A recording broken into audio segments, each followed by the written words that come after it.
Welcome aboard. It has been too long since we have been able to travel, and we are so thrilled that you've decided to join us for this 1-hour trip to Thailand. So as you board, we wanted to make sure that you brought the items that you will need for this trip. Now, all of these items can be found in your travel box. And so if you haven't already taken a look, please do so now. Last minute packing is my specialty. There is no shame in that. So I'm going to walk you through some of the items that you'll need. So like I said, you'll want your travel box near because there are items inside that we'll be opening or using throughout the trip together. And of course, don't forget your in-flight magazine, which includes a timeline for our trip, information about trip sponsors, and most importantly, information about our in-flight shopping silent auction. You heard me right? We even have in-flight shopping. Now, every traveler has a different beverage of choice on long-haul flights, and to get you started, please open your amenity kit if you haven't done so already. Inside, you'll find some useful items for long-haul flights, as well as a pre-batched cocktail with Thai bitters that I made just for you and just for this flight. But I'm getting distracted with making sure you have your packing list and completely forgot to introduce myself. I'm Rachel, and I will be your pilot. Along with me are my co-pilots, Veerwit and Lucy. And Alana will be hanging out with you in the chat. So if you have any questions during our trip, just pop them in the chat and we will make sure we get right to them. All right, are you ready for takeoff? Our first stop is Bangkok. And while you settle in with your beverage of choice, I invite you to view our in-flight entertainment to set the foundation for why this trip to Thailand is so important.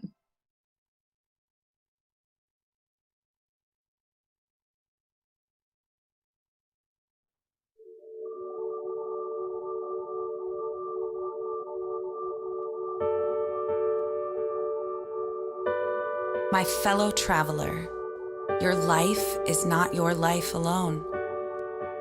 It is surely bound to mine. Let it ripple. Raise up, you wanderers, and remember that the blank slate of life is developing now. Remember that you are not alone on the path of what can be. Remember, somewhere in the middle it will get cloudy. You will fall and stop dreaming. Life will lose its meaning. It will be said that there is not another way, that these battles are yours and yours alone to fight. But these are all lies. There is a way. Hold on. The dawn is coming.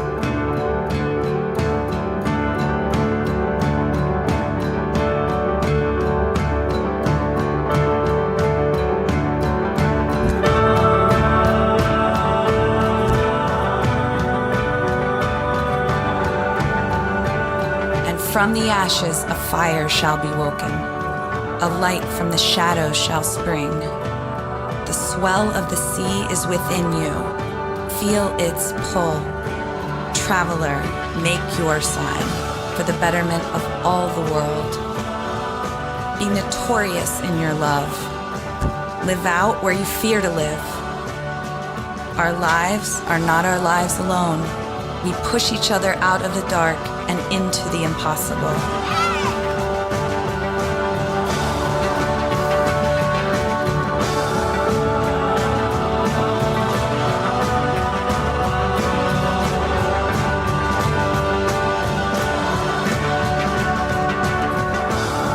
Lean on the hope of what can be. Inspiration is our mission, and the prevention of slavery our forever story. Travel with us.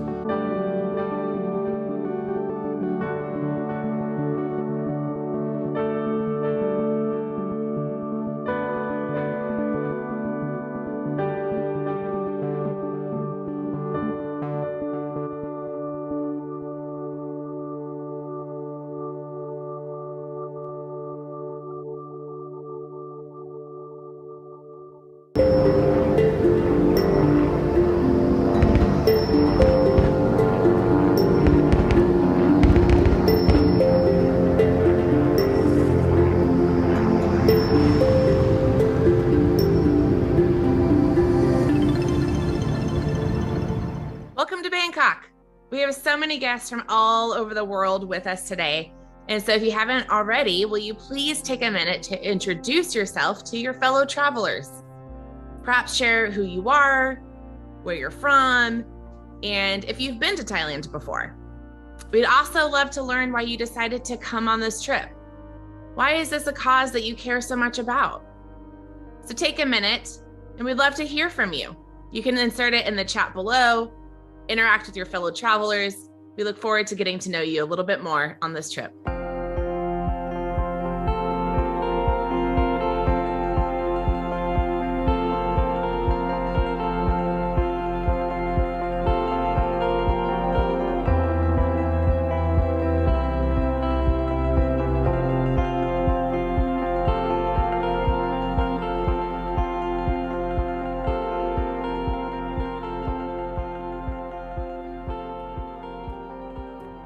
Hi everyone, I'm Viravit, the Freedom Story Executive Director and one of your co-pilots for this evening. While you are wrapping up your introduction and settling in, I want to take a moment to talk about why our time in Bangkok really sets the framework for what prevention looks like. A lot of the way child sex trafficking happened was that young people in poverty would turn into sex trade as a way to help support themselves and their family. For people with low skill, interrupted education, or facing legal discrimination, the sex trade promised a lot of money, a lot faster than other work. Traffickers who could even be friends or family would offer lucrative jobs in tourism or restaurant. So they would come to the red light district in cities like Bangkok, sometimes not knowing what they were getting into, sometimes coerced by family or financial pressure. What has your research shown, Lucy? Hi everyone, Lucy here. I'm the last and final co-pilot. Thank you for asking, Viravit. Bangkok was a thriving headquarters of sex tourism, but with the growing access to smartphones and the availability of cheap and high-speed internet, a lot of trafficking has moved online. And then COVID hit and that accelerated this trend.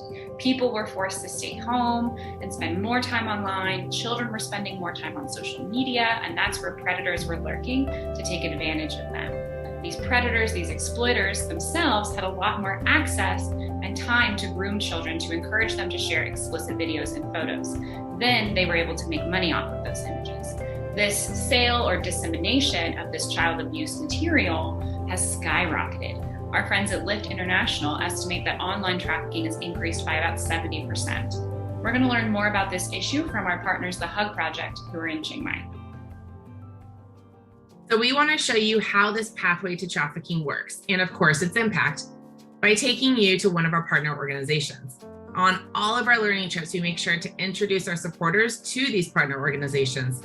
And we believe that this is so important, not only in understanding the big picture of the fight against trafficking, but also in recognizing that organizations are so much more effective when working with strong partners. So you ready? Let's go.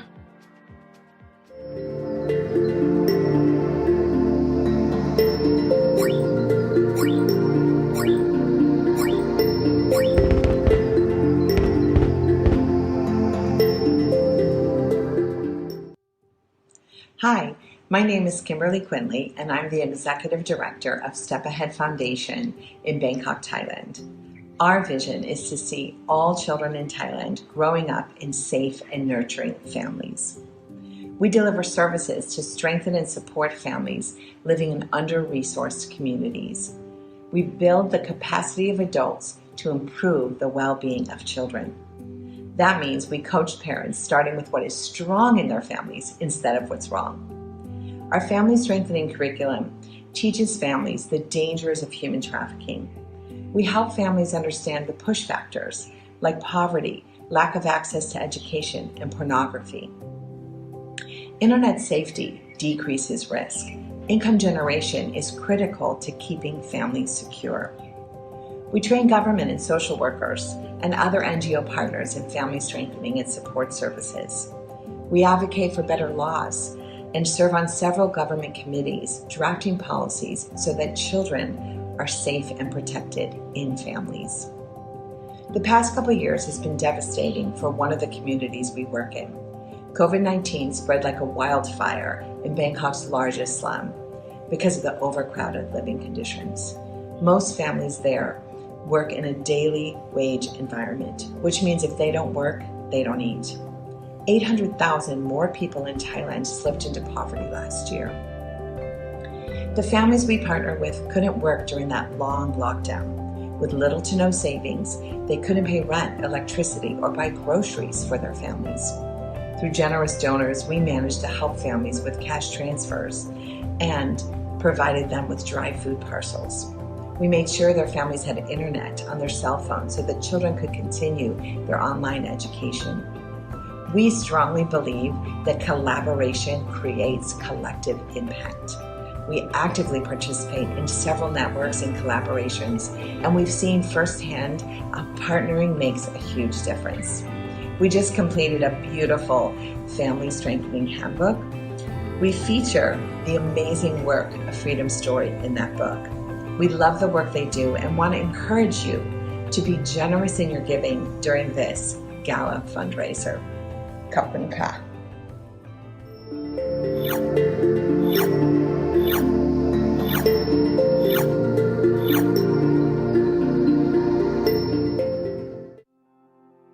Unfortunately, this concludes our time in Bangkok.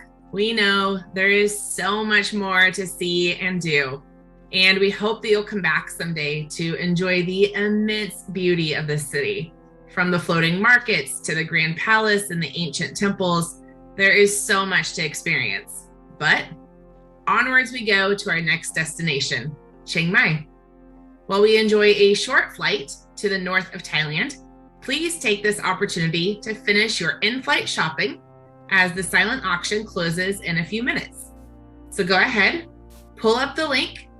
It should be shared in the chat, and place your final bids. If in-flight shopping isn't your thing, even if it is for a good cause, you can hang out here and watch this scrapbook we put together of our time in Bangkok.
We made it to Chiang Mai. Chiang Mai is the last city in northern Thailand and is another location people turn to when they are looking for jobs and sort of income.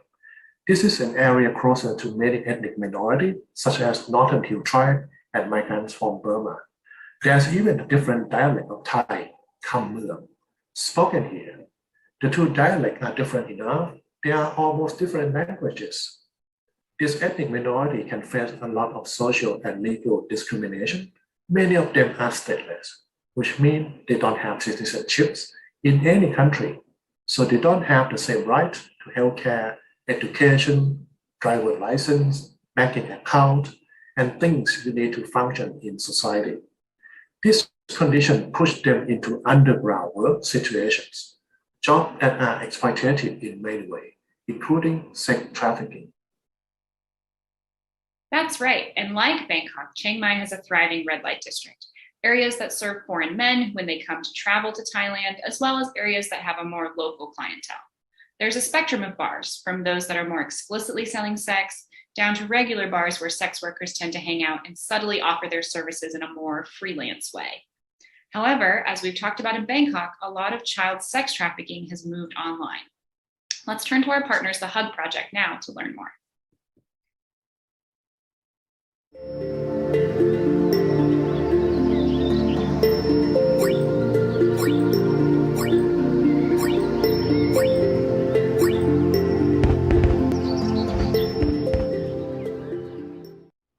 Hello, สวัสดีค่ะ Welcome to the Hub Project team and our Child Advocacy Center in Chiang Mai, Thailand.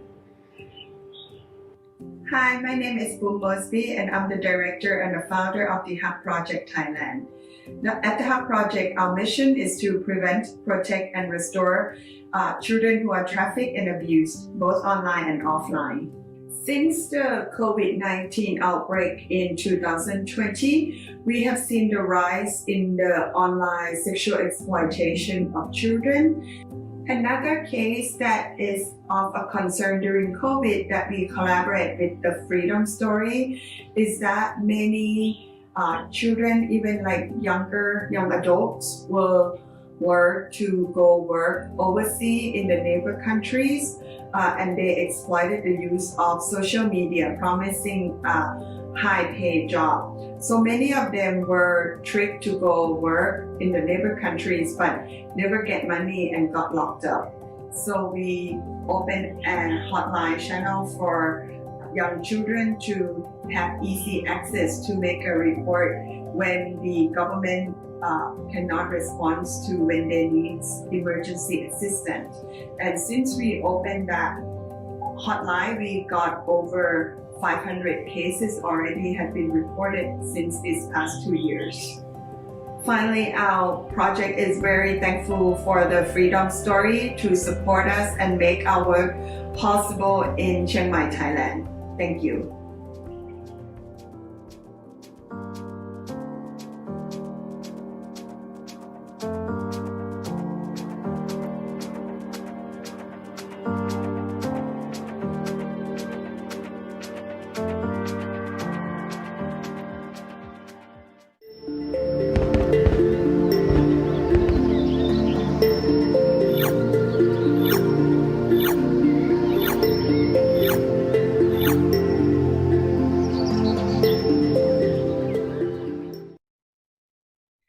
Thank you, Boom, for sharing about your important work and collaborations. It really does take a network to combat trafficking. Now, are you all ready for a little bit of fun? Because no trip would be complete without a little bit of shopping. So let's make a quick stop at Chiang Mai's Night Bazaar. This is absolutely one of my favorite locations in Chiang Mai. It's a fun bazaar that's open every night year-round, and there's hundreds of stalls packed together offering every little trinket that you can imagine. And also, you can have your feet nibbled by fish, truly. But we're gonna go ahead and skip that part. If you peek into your travel box, you'll find a souvenir brought directly to you from the actual night bazaar in Chiang Mai. So go ahead, open your box, and we hope that you enjoy your souvenir brought to you directly from Chiang Mai. That wraps up our time here in Chiang Mai. Let's go ahead and move on to our next stop, Chiang Rai. Here's Virawit to tell us all about it. Our last stop takes us on a 3-hour drive to the jungle up to Chiang Rai. This province has been notorious for its part in the Golden Triangle and the history of trading in opium. 3 countries converge here, Thailand, Laos, and Myanmar, or Burma. And the border have long had to contend with problems like the drug trade, and also refugee and stateless migration. This region sees a lot of communities who struggle in poverty, or are migrants who are not only impoverished but also cut off from many basic rights. Time and time again, we hear that 3 main factors push people into sex trade: poverty, lack of education, and social exclusion or isolation. When sex workers in northern Thailand were surveyed, 22% had ever attended school, and 41.5% had only some exposure to primary education. Although primary education is technically free, there are a lot of associated costs like transportation, uniform, supplies, etc. that make it a real challenge for families living on something like less than $2 per day. Many kids are forced out of school by ninth grade, if not sooner. Many kids have parents who never completed their education. Without education, students often end up in the informal economy, where they are vulnerable to abuse and exploitation. Minimum wage is 300 baht, or about $9, which is significantly lower than the average price of intercourse with a sex worker, which is around 500 baht, or about $15. Pressure to provide for the basic necessities of their family, youth can be compelled to drop out of school and often end up going into engage in sex work. Thanks to a 3-year grant from USAID Counter Trafficking in Persons program, we have been able to expand our reach to vulnerable communities, including our most recent expansion into Nan province. This grant has enabled us to teach migrant workers and ethnic minority groups about their human and legal rights, how to report abuse, and provide legal counseling.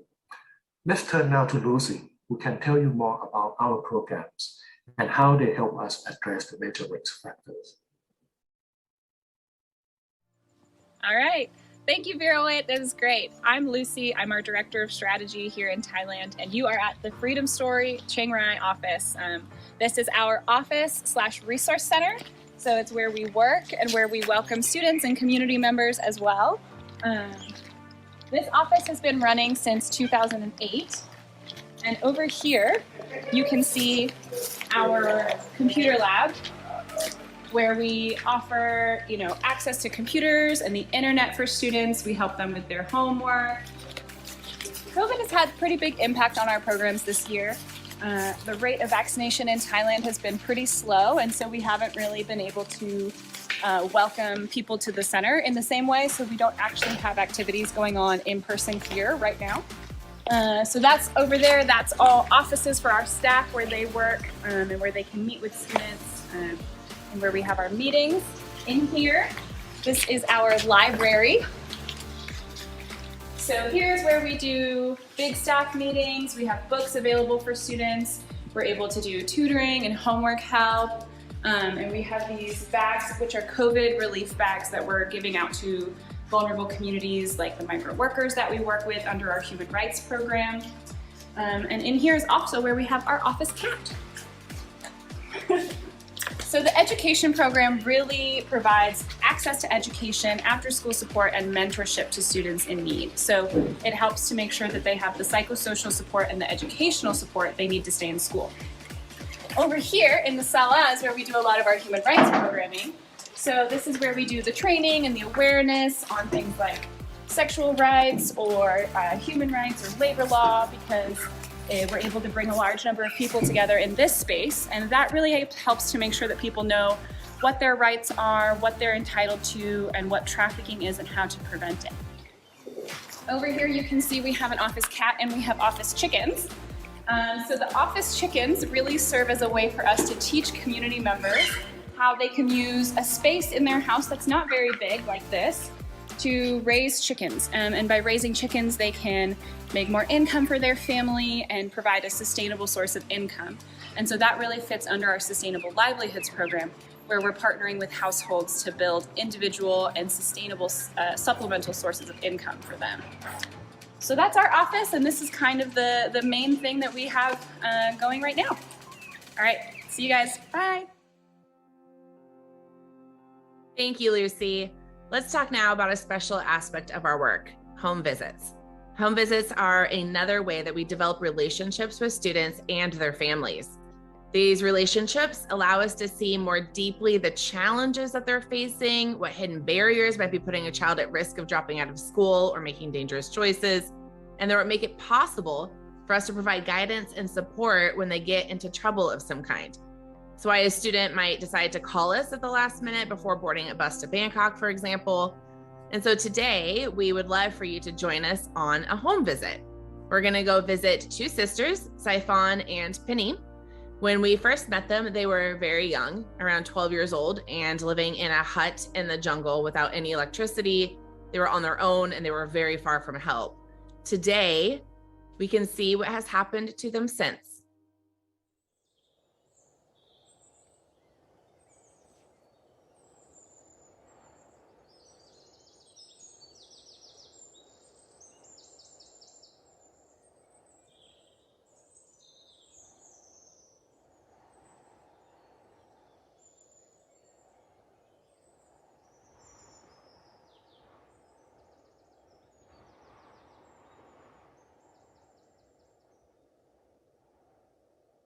หนูกับพันนีก็ลำบากมาตั้งแต่เด็กเหมือนกับว่าหนูไม่มีครอบครัวแล้วคือเหมือนไม่มีพ่อแม่อยู่แล้วอย่างเงี้ยค่ะก็มีแต่ทางมูลนิธิของอาจารย์ลูกาแล้วก็ของฟิลดอมค่ะที่เป็นครอบครัวสำคัญของหนูค่ะ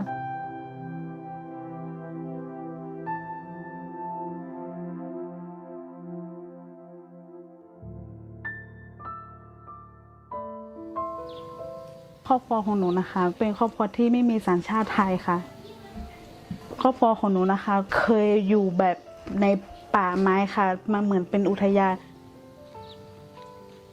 พ่อของหนูนะคะในเวลานั้นก็คือแบบติดฝิ่นค่ะตั้งแต่ที่หนูจำความได้ตั้งแต่ที่หนูเกิดออกมาก็ทำให้ครอบครัวของหนูแตกแยกกันแม่ก็คือได้ทิ้งหนูแล้วก็น้องพันนีให้ไว้กับพ่อจนได้เข้ามาอยู่ในมูลนิธิพันธกิจไทยอาขาอยู่กับอาจารย์ลูกามาตั้งแต่เด็กจนถึงทุกวันนี้ครับเราได้เจอน้องสายฝนกับพันนีเมื่อปีคศ2012โดยผ่านทางที่จักรผาสุกช่วงนั้นที่จักรผาสุกก็พยายามที่จะให้น้องสายฝนกับพันนีเนี่ยเข้ามาอยู่ที่มูลนิธิเราแต่เราไม่มีที่ว่างทางที่จักรผาสุกก็ได้รับการช่วยเหลือจากทางมูลนิธิมหาเสรีอยู่แล้วกิจกรรมหลักๆที่เราเข้าไปช่วยเหลือดูแลเขาก็คือเหมือนเราปฏิบัติกับลูกของตัวเองค่ะ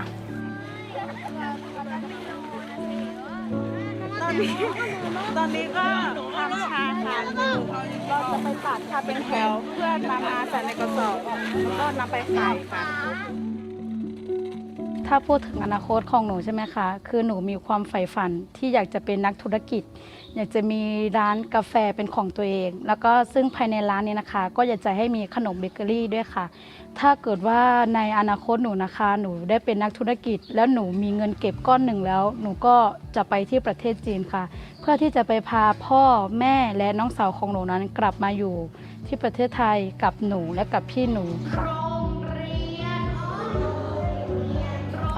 พอเราได้พูดคุยได้ให้คำแนะนำกับน้องค่ะเขาก็มีความกล้าแล้วก็เขากล้าที่จะฝันว่าตัวเองจะเป็นอะไรในอนาคตด้วยซึ่งเมื่อก่อนเขาบอกไม่กล้าฝันเลยเพราะว่าชีวิตของเขาก็คือไม่เคยเห็นความฝันในอนาคตพอเราได้ทำร่วมกิจกรรมด้วยกันเขากล้าที่จะฝันว่าเขาจะมีธุรกิจส่วนตัวแล้วเราก็อยากจะซัพพอร์ตเขาไปเรื่อยๆจนกว่าเขาจะสำเร็จ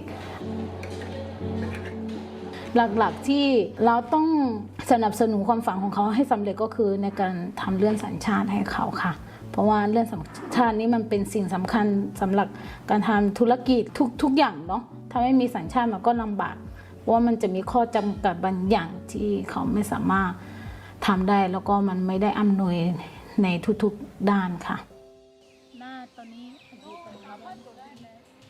มูลนิธิ The Freedom Story นะคะก็เราทำงานเกี่ยวกับการป้องกันการค้ามนุษย์นะคะในองค์กรของเราหลักๆมีอยู่3ฝ่ายที่ทำงานร่วมด้วยกันค่ะ1ก็จะเป็นฝ่ายการศึกษา2จะเป็นฝ่ายพัฒนาอาชีพที่ยั่งยืนแล้วก็3ก็จะเป็นฝ่ายสิทธิมนุษยชนค่ะก็คือว่าฝ่ายการศึกษาจะรับสมัครนักเรียนทุนที่มีความเสี่ยงต่อการค้ามนุษย์นะคะก็จะมีปัจจัยหลายๆด้านที่ทำให้เขามีความเสี่ยงไม่ว่าจะเป็นเรื่องสัญชาติขาดโอกาสในด้านทางการศึกษาหรือว่ามีฐานะความยากจนต่างๆเข้ามาเกี่ยวข้องเราช่วยเหลือไปถึงครอบครัวผู้ปกครองในด้านของการเสริมรายได้ภายในครอบครัวเป็นอาชีพเสริมให้กับเขาด้วยก็จะมีอยู่ทั้ง3ฝ่ายเข้าไปช่วยเหลือด้วยกันอาจารย์นะคะจะเข้ามาถามหนูว่าพันนีความฝันหรืออนาคตของพันนีคืออะไรซึ่งหนูนี่นะคะคือไม่อยากจะตอบเพื่อนไม่อยากจะตอบคุณครูไปเลยค่ะเพราะว่าหนูนั้นไม่มีความฝันจนทำให้หนูนั้นได้มารู้จักกับฟรีดอมนะคะซึ่งฟรีดอมนี้นะคะทำให้หนูนั้นมีจุดยืนเป็นของตัวเองและทำให้หนูนั้นมีความฝันว่าความฝันของหนูนั้นคืออะไรค่ะ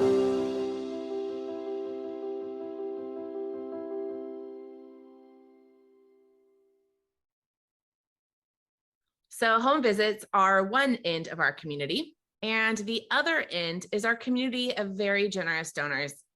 We'd like for you to hear from someone who has been a committed supporter of the Freedom Story for so many years. Here's a word from longtime community member and my dear friend, Emily Nelson from the Bay Area. Hey there, I'm Emily Nelson. How's your trip going so far? I went to Thailand in 2013. Oh, I gotta go back. Where we visited Bangkok, Chiang Mai, Chiang Rai, and the Golden Triangle. Oh, and we got to ride elephants, which was so much fun. At the end of our time there, we all sat in a circle with the students from the Freedom Story, and they were sharing their dreams of the future. One said, I want to be a nurse. Another girl said, I want to be a teacher. Another, I want to have my own tour guide company. These girls can dream because they are supported in their education with our support of the Freedom Story. Without the Freedom Story intervening in these young lives, there would be very little hope of ever realizing those dreams. I give because I believe prevention is better than rehabilitation of rescued children from trafficking. Let's just skip that step. I believe all children should grow up with a dream for their future, and they should live in the reality that will help them get there. And that's the Freedom Story. Have a good rest of your trip. Thank you so much, Emily. Your support has meant so much to us over the years. And now I want to invite all of you to also give generously to the Freedom Story. When I first co-founded the Freedom Story back in 2008, it was really born out of an observation of a giant service gap in the area of prevention. So when we typically think about human trafficking, we think about rescue or rehabilitation. I and my colleagues were very interested in what would it look like if we went upstream. We've all heard this story of children coming downstream that are injured and people pulling them out of the river one by one, offering them food, warmth, medical care. And then someone said, what happens if we go upstream? What is actually the root of this cause? And that is what the Freedom Story is all about. It's asking what puts a child at risk of being trafficked? What puts a child at risk of exploitation? And addressing those core issues. So as Lucy so articulately explained, our programs look at education, human rights trainings, poverty alleviation, and so much more. And tonight, we invite you to participate in this work with us. This work is only possible because of the community of donors that have come around and said, we believe in prevention. Prevention might be harder to prove. It might be difficult to quantify, but let me tell you what, we are doing it. 13 years later, and we have a proven methodology that prevention works and prevention is possible. We are thrilled that over the last couple of years, we've been able to expand our programs to reach even more areas throughout Northern Thailand. And when I got into this work, it was not Thailand specific. It was to say, I believe that prevention of child exploitation and child trafficking is possible. And let's create a model that shows to the world that it is possible to prevent this. And that is exactly what we are doing. And so I invite you today to partner with us. We're continuing to expand throughout Thailand to reach more children and to inspire the greater community of anti-trafficking organizations and supporters that investing in prevention is not only possible and effective, but absolutely crucial to protecting vulnerable children from ever experiencing a life of exploitation. And so I invite you to give today. We're at the beginning of our end of year campaign. Our goal is to raise $100,000 by December 31st. And we know that we can do that with your help and with your support. So I ask you to give a gift today. Please be generous. These children need your support. The Freedom Story is an incredibly diligent and transparent organization. You can find all of our financials online. The majority of our staff are based in Thailand. We believe in local leadership first and foremost. And so investing in the Freedom Story, not only does your donation have a huge impact directly on the ground, 100% of today's donations are going directly to programs. All of our end of year campaign gifts are directed directly at programs. This covers things like educational scholarships, the home visits that we talked about earlier today. And so please make a generous gift to stand by us in prevention. There are 3 ways to give. The first is by check. So in your amenity kit, you received a donation card with a return envelope and a pen. Please go ahead and pull that out now. As you're filling out that donation card, you can include a check with it and send it back to our office in Oakland. A second way to give is online. And Alana will be putting that link for you in the chat right now. Again, no matter which avenue you give through, all of this is counted towards our end of year gift, and all of it is matched. And finally, you can also give through Venmo. This will be matched as well. So check online with the link in the chat, or Venmo, which Alana will also provide the link to our Venmo. It's at the Freedom Story.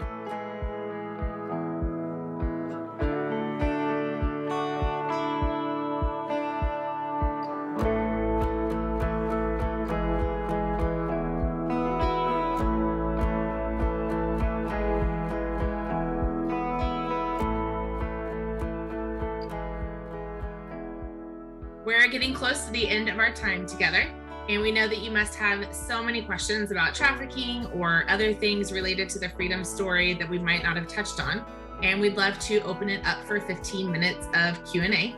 But please don't sign off early. We have a very fun surprise after our Q&A time. So now I'd love to go ahead and invite Vera Witt and Lucy to join me.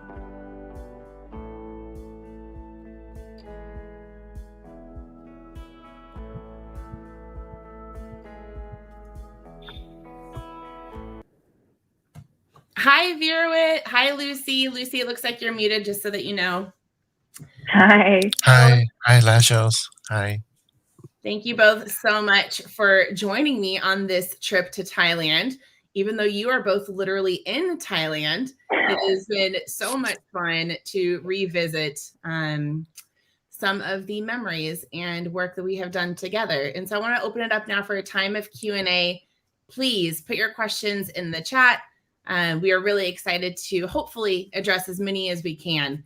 And so I'm going to go ahead and get us started. There's a question from Molly, and she says, could you say more about being stateless? What does that mean, and how does it happen to the students that are in the Freedom Story program? Vera Witt, do you want to take that one?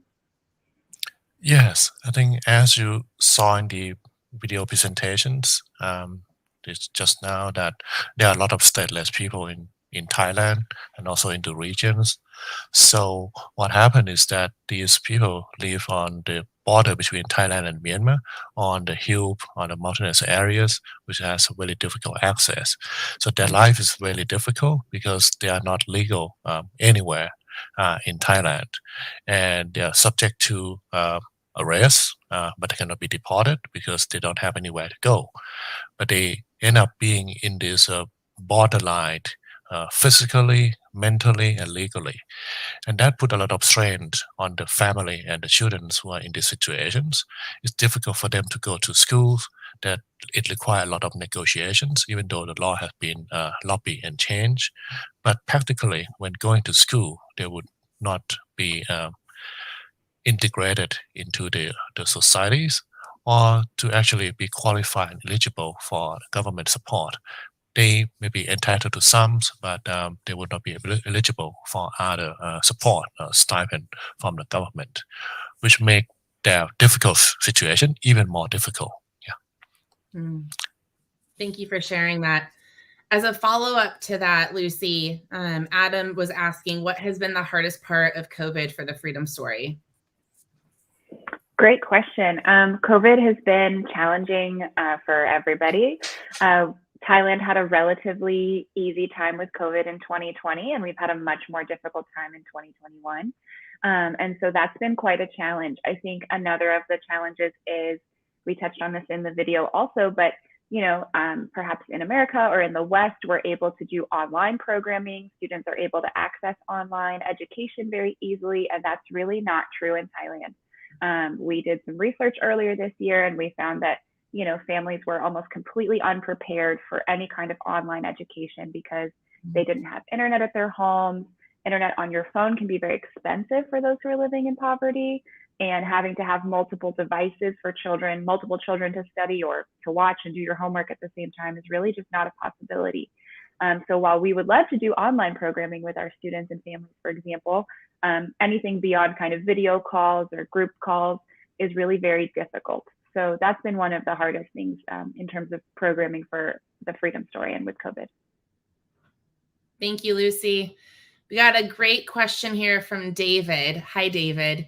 And David would love to hear more about how the non-project is going. So we mentioned earlier that we were actually able to expand our programs to the non-province.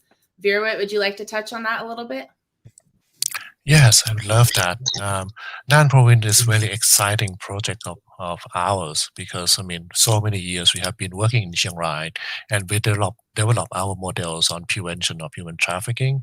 And with all the three models that we have on the education program, human rights, and sustainable livelihood, non-project is actually where we put all of that into practice in terms of trying to expand our program. We have been dreaming about this for a long time, of expanding the great work of the Freedom Story. And this is where we actually put it to test. So we can call it like a sandbox that we test all of our program. And we have great leadership from our long-time staff member, senior management of the Freedom Story in Chiang Rai to lead up our project in Nan, Kubal.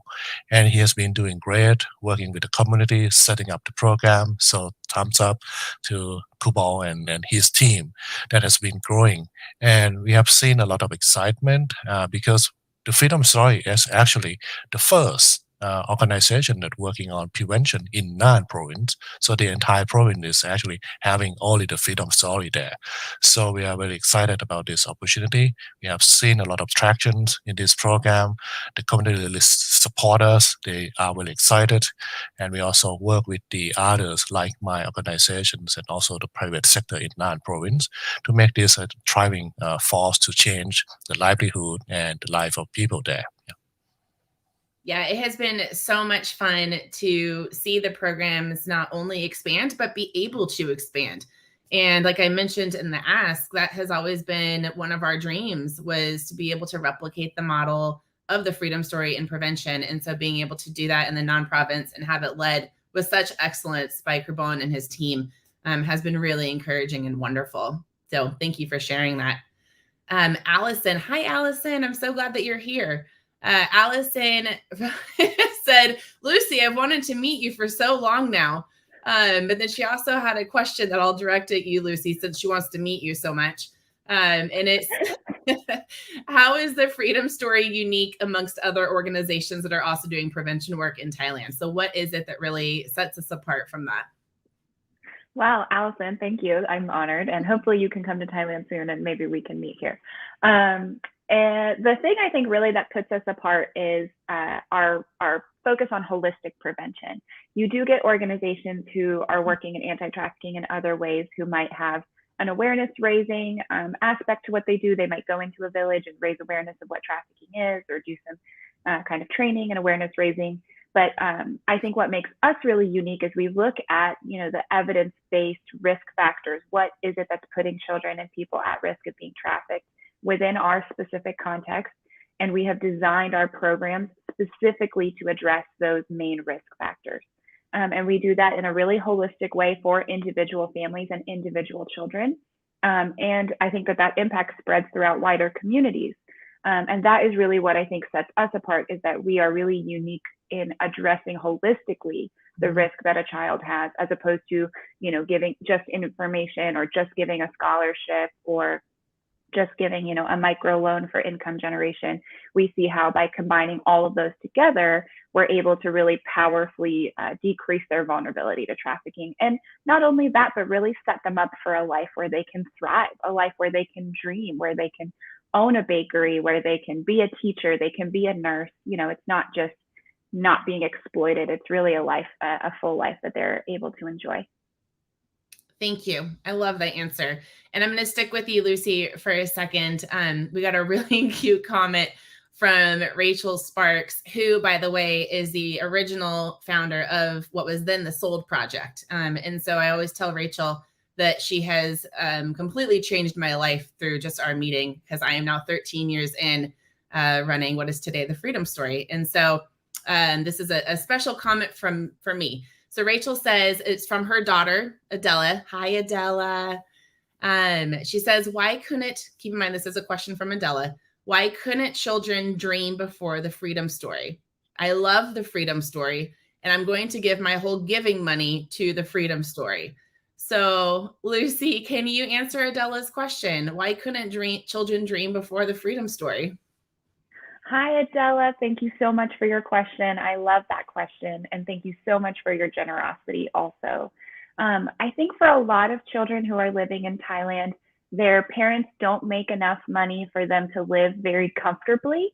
And so they have quite a difficult life day to day. They might not be able to buy all of the toys and the school supplies that they need. They might not be able to buy all the snacks that their friends can buy. And so I think it can make them feel like their life is quite limited, especially if their friends or people that they know are able to live more comfortably. And because they feel that their life is limited, and because they don't see many people who are different from them, they really are only living with other people who have the same experience. It can be very difficult for them to imagine any kind of life that's different from what they're experiencing.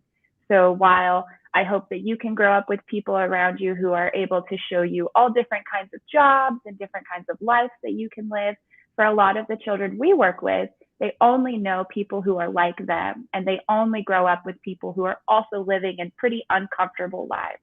And so they can't imagine what it would be like to be a teacher or to be a nurse. They feel quite limited in their mindset. But thank you so much for that question. That's a great question. That was beautiful. I'm going to stick with Rachel's questions for a minute. And she asked one of you, Virawit. She said, Virawit, what's your story? Are you from Chiang Rai? How did you get involved? Well, I'm not from Chiang Rai. I'm actually born in Bangkok, grew up in Bangkok, but Chiang Rai is my love. I've been to Chiang Rai many times, and even before the Freedom Story, I love going to Chiang Rai. I love the people there. I saw a lot of people on the hill. I visit Chiang Rai in my different capacities as the National Human Rights Commission of Thailand, and also in other capacity that I visit there, working with people to resolve their citizenship issues, human rights violations, and so on. And I actually thought of going to live in Chiang Rai, and then I found the Freedom Story, which inspired me to work with the Freedom Story, and then to lead the organization to this transition into making it one of the most impactful organizations in the province, and also in the northern regions and maybe the country. And that's really changed my way of living by moving from Bangkok to Chiang Rai.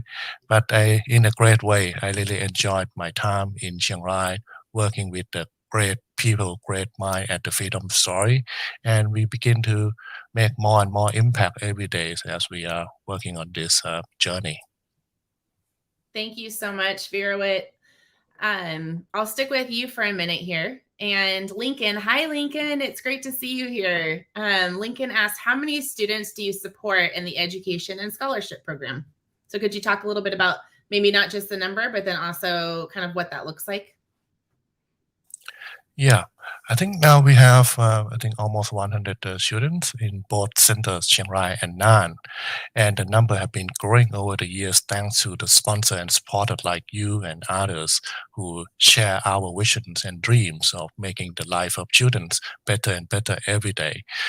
what we have been trying to do is that we have been changing from just giving the scholarship to focus more on what the Freedom Story model really emphasize on, which is the relationship, building deep relationship with the students through our mentorship programs. So our mentors, they're actually working more and more with the students, even during the COVID time. We still manage to communicate with our students, having the online meetings with them, and also bringing in resources. And what we have been striving to increase is not only the schooling of the students, but they can also be better off in soft skill development. We bring in a lot of trainers to help them to expand their scope of understanding of the world, and also to build their capacity, leadership skill, communication skill, working in a team, and also bringing in maybe some of the tech skills that they can learn now. And I think with all of that, our students grow in a more holistic approach in school and outside of school, and think that would help them in their better careers. So we are looking beyond just keeping them in school, but also making them thrive in their future as well. Wonderful. Thank you so much. And both David and Ben, hi David. So David's actually joining us from Australia, and Ben contributed a lot of the beautiful footage that you got to see today. So David and Ben both asked essentially the same question, which is, what is your vision for the next few years? And I'll go ahead and start with that, and I'll ping it over to you, Lucy. But kind of like I mentioned in the ask, my desire has always been to inspire that prevention is possible. And when we started working in Thailand, it was never Thailand specific for me. And so over the next 10 years, we're really moving towards what we call this replication model of becoming a center of excellence, of the Freedom Story being an example of what prevention, effective prevention, looks like. And so I'll flip it over to Lucy, who can perhaps share some of the exciting things that are coming in the next year. Thank you, Rachel. Yeah, we're really excited to be able to kind of step out and begin to implement this vision. So we're going to be working with partners in Northern Thailand to equip them with our knowledge. So the curriculums, the training, the mentorship skills that we have, we're going to be giving those over to partners. For example, in non-province, we're looking to work with a partnership network of teachers. There's also partnership networks of people who are volunteers at local churches, anyone who really interacts with children on a pretty regular basis. We're going to be, equipping them essentially to be mentors and to be sort of Freedom Story prevention watchdogs, if you will, in their own communities, so that they can know how to identify at-risk children. They'll know how to support them. If they have, urgent needs, absolutely, we're here to help and support them as well. And just really, this will help to expand the reach of the Freedom Story and ultimately expand the reach of prevention, so that more children are prevented from being exploited long-term, and that they can be able to live, again, full and thriving lives. And so we're really excited about starting this next year, and we would love to bring you all on the journey and appreciate your support. Thank you. I think we have time for one more question. And we got this question from a couple of different folks, both Lori, hi Lori, and Shannon. I'm not sure which Shannon, but hi Shannon. We have a couple of different Shannons, I think, that are joining us today. They both asked, what's your favorite part of your work? What is it that brings you joy every day? And I think for me, it's getting to work with other incredible people and seeing the impact of that in the lives of young children. That is something that is super motivating for me. And I also enjoy being able to interact with donors that really want to give, to make an impact in the world, and to offer and facilitate a way for that to happen on a level of transparency that I really believe in. So those are things that bring me joy. How about I flip it over to you, Lucy, and then Virawit, and then we will continue with our event. Okay. Yeah. I, very similar to Rachel, I serve as kind of the intermediary between folks who are looking to give to great causes and our team and our children who are here in Thailand. And so to be able to connect the two is very meaningful to me. And I was very emotional during today's event because I hope maybe one day all of you can come to Thailand and we can show you in person what we're doing. But to be able to show you like this is very meaningful to me. Because I'm here, I'm able to go and do things like home visits with some of our children. You know, I've met Saifon and Pani. I've been to the dorm and the place that they live. And so to be able also to have those relationships and that support with the children and just see how incredibly resilient and strong that they are, and how much our support and our encouragement and our mentorship of them means to those children is incredibly meaningful to me and brings me a lot of joy. Thank you, Lucy. Yeah, like Lucy said, I think seeing the change in the children's life every day as we work with them, with their family, with their communities, that really, I mean, I fall in love with that every time I see them growing and then developing. So we have opportunity for them to show their talent and their skills in events on the stage or in the meetings that we have had with visitors that come to see us. And every time I see them developing their skill in presentations and then they can talk in the ways that, wow, I mean, everyone, that's really made my day. And also working with our great team, we have excellent teams member who put their hearts and mind and soul into making the life of children better every day. And when they share the story of what they did today or during the week, and then what inspired them, actually inspire all of us, including myself, so that we would be able to work more and more for the students and the families so that they would be able to overcome all their difficulties and stopping them from thinking about maybe sending their children to work in the trafficking areas. And that's actually make a lot of us feel proud of what we are doing, many very meaningful work.